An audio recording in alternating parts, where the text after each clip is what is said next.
వనపర్తి జిల్లా దేవరకద్ర నియోజకవర్గంలో BRS party కుటుంబ సభ్యుల ఆత్మీయ సమ్మేళనం నిర్వహించారు. మదనాపురం మండలంలోని అన్ని గ్రామాలకు చెందిన బీఆర్ఎస్ శ్రేణులు వారి కుటుంబ సభ్యులతో తరలివచ్చారు. ఈ సందర్భంగా ఏర్పాటు చేసిన వనభోజనంలో ఎమ్మెల్యే దంపతులు పాల్గొని కార్యకర్తలతో కలిసి భోజనం చేశారు.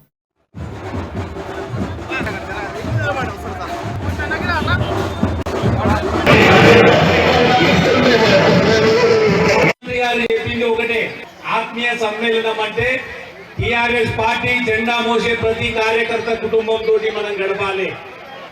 అందుకే అందరినీ రమ్మని చెప్పినాం.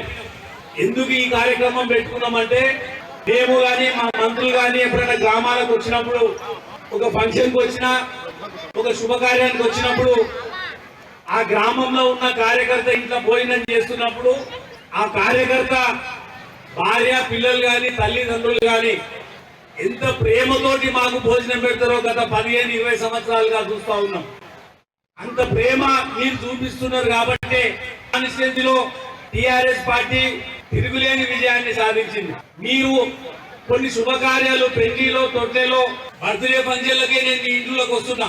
కానీ మీ అందరికీ కూడా మీరు ఎంత ప్రేమతోటి భోజనం పెట్టిరో అంత ప్రేమతోటి నేను, నా భార్య, మా ముఖ్య నాయకులందరూ కూడా మీ అందరికీ భోజనం పెట్టాలన్న ఆలోచనతోటి ఈ ఆత్మీయ సమావేశం పెట్టిన